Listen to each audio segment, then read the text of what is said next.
नमस्कार, स्वागत है।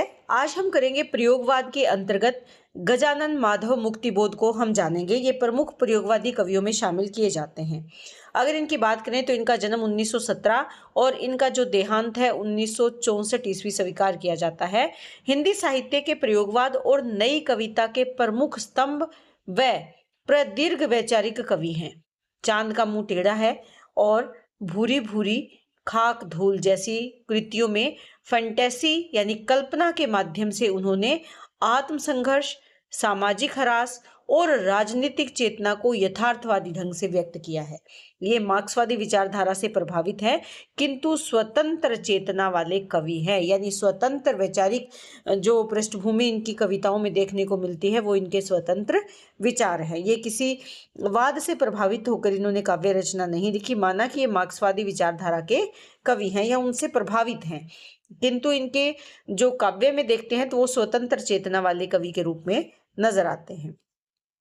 इनके काव्य की अगर विशेषताओं की बात करें या इनके लेखन की विशेषताओं की बात करें तो ये प्रयोगवादी साथ ही साथ आधुनिकतावादी भी हैं। मुक्तिबोध को हिंदी कविता में आधुनिकतावाद और प्रयोगवाद के प्रमुख कवियों में से एक माना जाता है, जो निराला के साथ आधुनिक हिंदी कविता के अग्रदूतों में शामिल है। काव्यगत विशेषताओं को अगर देखें तो इनकी कविताओं में अंतर्मुखी स्वभाव, जिज्ञासु प्रवृत्ति और सामाजिक व निजी जीवन के बीच अद्भुत संतुलन देखने को मिलता है। फैंटेसी का उपयोग अगर देखें तो मुक्तिबोध ने मानव जीवन की जटिल संवेदनाओं और अंतर्द्वंद्वों को अभिव्यक्त करने के लिए फैंटेसी यानी कल्पना का कलात्मक उपयोग किया है, जिसमें विचारों की परतें खुलती है। तो ये इनके लेखन की कुछ खास बातें हैं जो आपको ध्यान में रखनी है। यहाँ पर प्रमुख रचनाएं अगर देखें तो काव्य संग्रह जो काफी प्रसिद्ध है, चांद का मुंह टेढ़ा है और भूरी भूरी खाक धूल है। कहानी और उपन्यास में काठ का सपना, विपात्र, सतह से उठता आदमी।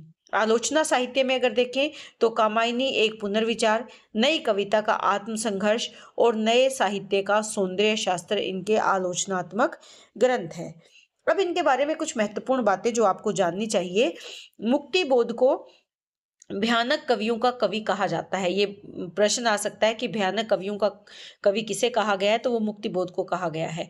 चांद का मुंह टेढ़ा काव्य संग्रह में अधिक जटिल बिंबों की सघनता तथा ठेठ देसी प्रतीकों वाली कविताओं की बहुलता है। जो इनका चांद का मुंह टेढ़ा काव्य संग्रह है, इसमें किस प्रकार की कविताएं हैं, तो यहाँ पर जटिल है ये, जो इन्होंने बिंब लिए हैं, प्रतीक लिए हैं, सघन भी हैं, और इसके साथ साथ प्रतीक कैसे, बिल्कुल ठेठ देसी प्रतीक इन्होंने इन कविताओं में लिए हैं। मुक्तिबोध की कविताओं में नाटकीयता और रहस्य मुख्य रूप से विद्यमान है। ये छोटी छोटी बातें आपको याद रखनी है। मुक्तिबोध को गहन अनुभूति और तीव्र इंद्रिय बोध का कवि भी माना जाता है। मुक्तिबोध ने अपने काव्य संकलन का नाम चांद का मुंह टेढ़ा है ये प्रतीकात्मक रूप से रखा है। सुंदरता की अभिव्यक्ति के लिए चांद सर्वाधिक प्रचलित उपनाम रहा है।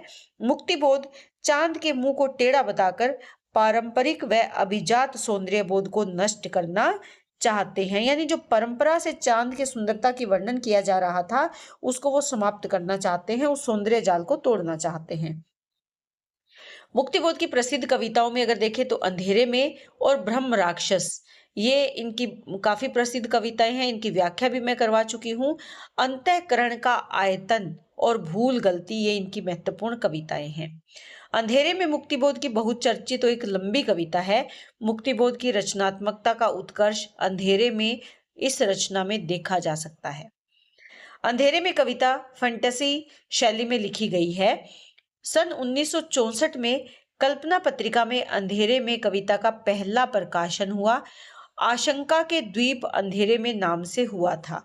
यानी आपको ध्यान में रखना है कि अंधेरे में कविता का पहला प्रकाशन किस नाम से हुआ था, तो वो हुआ था आशंका के द्वीप अंधेरे में नाम से हुआ था। और कौन सी पत्रिका में हुआ था? कल्पना पत्रिका में 1964 में हुआ था। मुक्तिबोध का काव्य तिलिस्मी और अय्यारी उपन्यासों की भांति रहस्यमय ढंग से बिंबों से भरा हुआ है। इसमें अद्भुत चमत्कार भी है, भयावह चित्र है, डरावनी सूरतें और आतंक भी देखने को मिलता है। मुक्तिबोध में फैंटेसी को अनुभव की कन्या माना है, यानी जो फैंटेसी है ये क्या है, अनुभव की कन्या, इसे स्वीकार किया गया है। ब्रह्म राक्षस मुक्तिबोध की एक लंबी कविता है। इसमें ऐसे ब्राह्मण का चित्र खींचा गया है जो अपनी अतृप्त आकांक्षाओं के साथ मर चुका है और बाद में ब्रह्म राक्षस बन गया है, एक बावड़ी में जो रहता है। भूल गलती कविता में मुक्तिबोध ने मनुष्य के अंगों एवं भावों का सजीव चित्रण किया है। सिरफिरे का गीत, इस कविता में कवि ने अकर्मण्यता, कर्तव्यहीनता, संवेदन शून्यता, स्वार्थपरता को दर्शाया है। इस कविता में मुक्तिबोध ने आत्म निरीक्षण भी किया है, यानी इस कविता की मुख्य बातें क्या है वो आपको ध्यान में रखनी है। अकर्मण्यता का चित्रण है, जो मानव कर्तव्यहीन हो गया है, संवेदन शून्य हो गया है और स्वार्थी हो गया है, इन सभी भावों को इसमें दिखाया है। विक्षुब्ध बुद्धि के मारक स्वर, ये मुक्तिबोध की ही कविता है। भारत इतिहास और संस्कृति की पुस्तक को मध्य प्रदेश सरकार ने 1962 में प्रतिबंधित कर दिया था। मध्य प्रदेश सरकार ने कौन सी पुस्तक को प्रतिबंधित कर दिया था? भारत इतिहास और संस्कृति। मुक्तिबोध संवेदनात्मक ज्ञान और ज्ञानात्मक संवेदन सूत्र के प्रयुक्ता है, यानी इसी सूत्र को ये प्रयोग करते हैं, संवेदनात्मक ज्ञान और ज्ञानात्मक संवेदना। मुक्तिबोध के संदर्भ में कुछ विद्वानों के महत्वपूर्ण मत है जो अक्सर पेपर में पूछ लिए जाते हैं। इसमें सबसे पहले देखें तो रामस्वरूप चतुर्वेदी जी के विचार हैं। ये कहते हैं कि कबीर में जैसा सामाजिक विद्रोह का तीखापन और प्रणयानुभूति की कोमलता एक साथ मिलती है, कुछ वैसी ही रचाव मुक्तिबोध में है, यानी वैसी ही कला का भाव मुक्तिबोध में भी दिखाई देता है। कबीर के साथ तुलना किसने की है? रामस्वरूप चतुर्वेदी ने की है। नामवर सिंह कहते हैं कि यह तथ्य अनदेखा नहीं किया जा सकता कि कविता के नए प्रतिमान के केंद्र में कौन है? मुक्तिबोध है। नामवर सिंह का ही अगला कथन है। ये कहते हैं कि नई कविता में मुक्तिबोध की वही स्थिति है जो छायावाद में निराला जी की थी। ये आपको ध्यान में रखना है।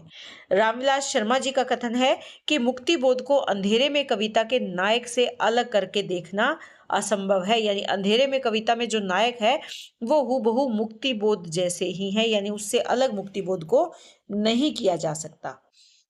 रामविलास शर्मा जी कहते हैं कि मुक्तिबोध के काव्य में अस्तित्ववाद का लघु मानव भी है और रहस्यवाद का विराट पुरुष भी है। अस्तित्ववाद में किसको महत्व दिया गया है? लघु मानव को महत्व दिया है। और रहस्यवाद में परम सत्ता परमेश्वर या परमात्मा जो विराट पुरुष के रूप में है उनको महत्व दिया है। तो ये मानते हैं कि इनके काव्य में दोनों का ही अस्तित्व है, दोनों ही इसमें समाहित हैं।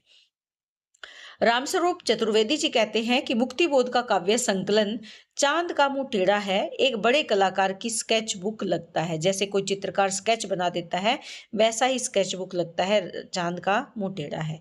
श्रीकांत वर्मा जी लिखते हैं कि किसी और कवि की कविताएं उसका इतिहास न हो, मुक्तिबोध की कविताएं अवश्य उनका इतिहास है, यानी ये उनके जीवन का इतिहास है जो उनकी कविताएं हैं। रामस्वरूप चतुर्वेदी जी मानते हैं कि अगे और उनके सहयोगी कवि शमशेर बात के कवि हैं, मुक्तिबोध खबर के या भयानक बात के कवि हैं, इसीलिए उनकी कविता में नाटकीयता और रहस्य का वातावरण बना दिखाई देता है। ये किसने कहा है? रामस्वरूप चतुर्वेदी जी ने कहा है। तो ये महत्वपूर्ण बातें हैं मुक्तिबोध के बारे में जो आपको याद रखनी है। तो उम्मीद करती हूँ कि प्रश्न आपके लिए उपयोगी होगा। बहुत बहुत धन्यवाद।